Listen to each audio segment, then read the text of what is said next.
project I'm doing. I decided to turbocharge my Boxster 986. It's a 1999 986 with 2.5 liter manual transmission. It's somewhat quick, but I felt like it needed a couple more horsepower, so I decided to go with a turbocharger. I'm making it all myself, all from scratch. I tried finding some information on the TBC turbocharger that TBC makes for the Boxster and the Cayman, but there really wasn't much information. So what I went with was a cheap eBay turbo. It's a T3 T4 hybrid. So that means there's a T3 hot section and then a T4 cold section for the compressor. You can see here I made my own merge collector into the turbo on the T3 flange. Everything is stainless steel on the exhaust system that I made, and then I went with V-band clamps on all the mating surfaces. So there's on the two surfaces that mate with the headers.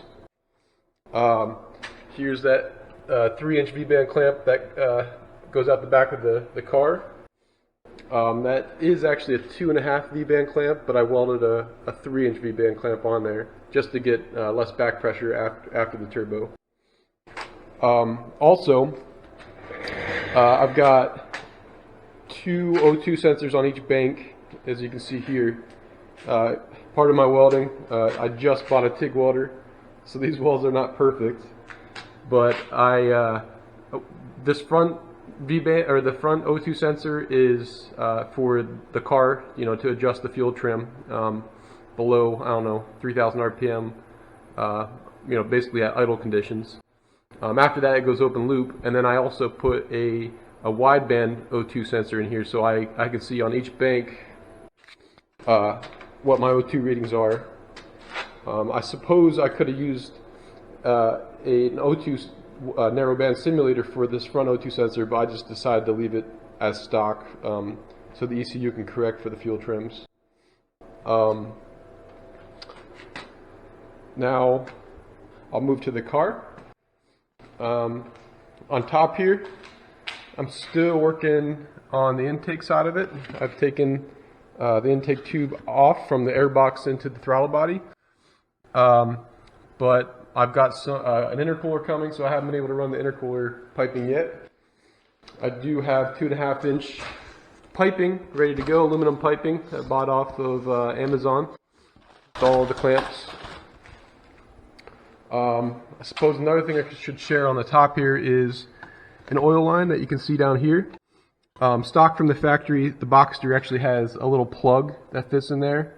So all I did was take that plug off and then screwed a M14 by 1.5 pitch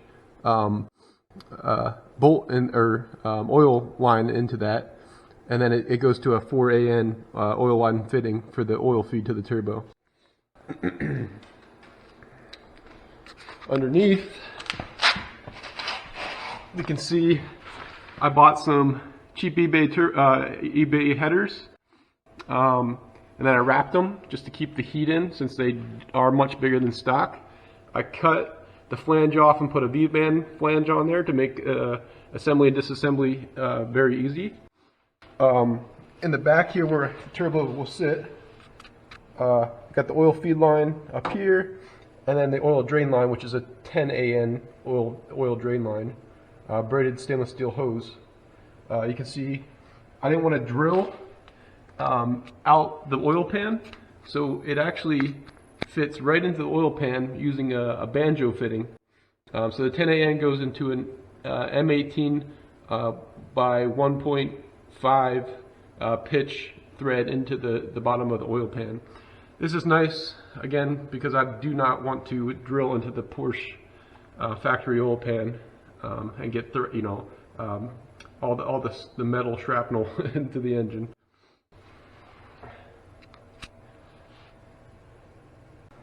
Okay, so I've got the exhaust all installed again, and the turbo all as one unit. I just wanted to quickly show what it looks like. You can see I cut this exhaust at an angle so it fits nicely into the center of the exhaust outlet. Underneath, get the light here. You can see the turbo. I put the turbo blanket on there. I got my oil lines hooked up, the oil feed up here, and the oil drain over to the bottom of the pan. I made sure that there's a good gap between the exhaust and the oil feed, or the oil drain. I don't want that getting hot.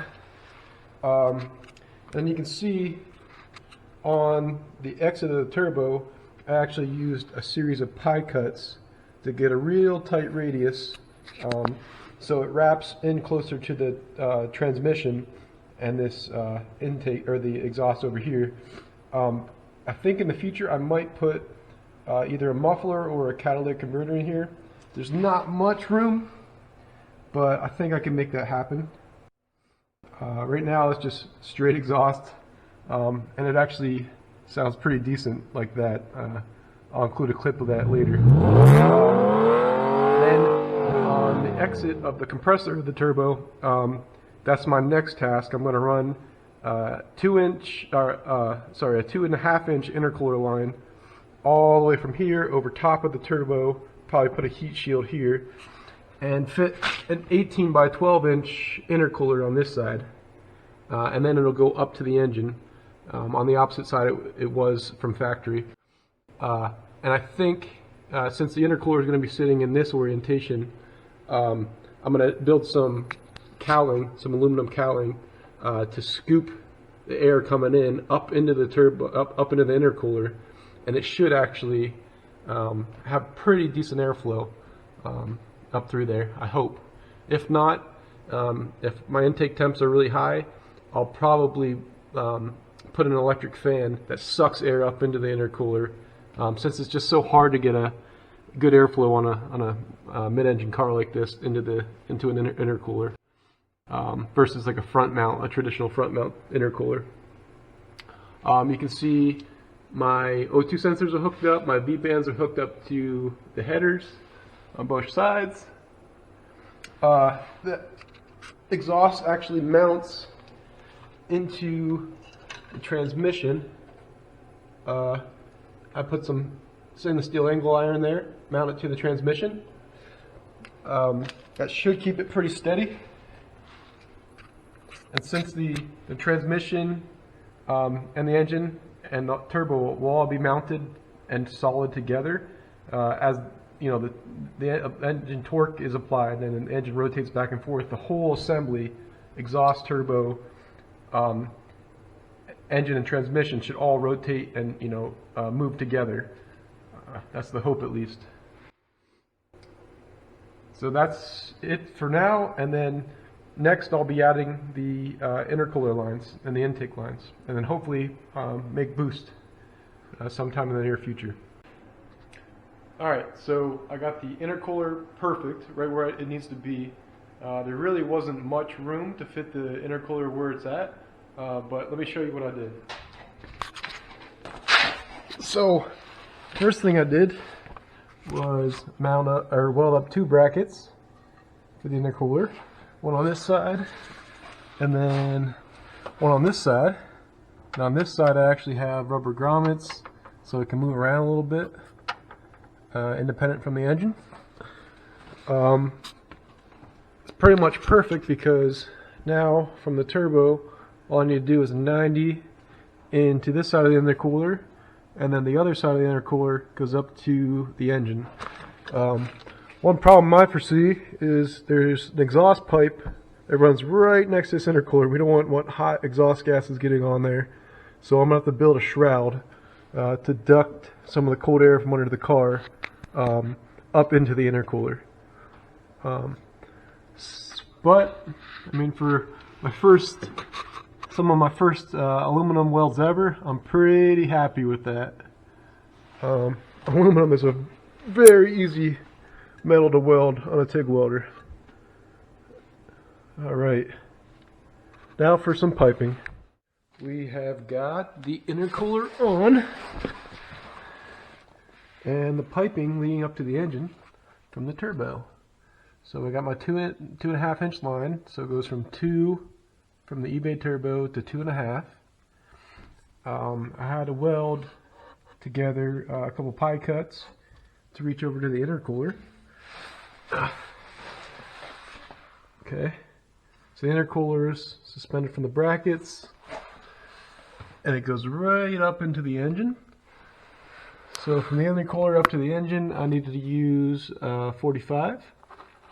So now, if we go up to the engine, you can see it reaches perfectly up to the intake, and then I've got another 45 silicone fitting coming that goes from 3 3.25 to 2.5. Okay, made some good progress on the Boxster. I'm just gonna overview what I've done. Alright, so as we know, the intercooler before was piped to the intercooler and then up to the engine. It's now completely up to the engine. You can see it's mounted on the rubber mount, so there's a little bit of movement, so I can move independent. On this side, I've attached an intake hose, and that's just a flexible silicone hose. It's kind of used for brake ducting. It's a 3-inch hose to the turbo.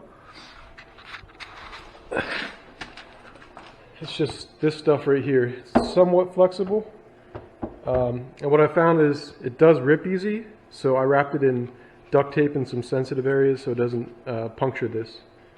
Don't want an air leak or it throw off the air-fuel ratio. On this side, this looks a little bit different, but we have the flexible intake into a stainless steel 3-inch pipe, and off of that I have a barbed connection, so I can connect that to the AOS, since I don't want to be applying positive pressure to the AOS from the throttle body. It'll come all the way to the intake before the turbo, where I take air for the AOS.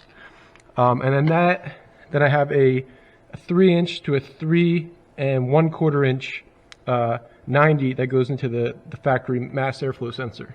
So for now, it's actually the factory air box, and I might upgrade that in the future.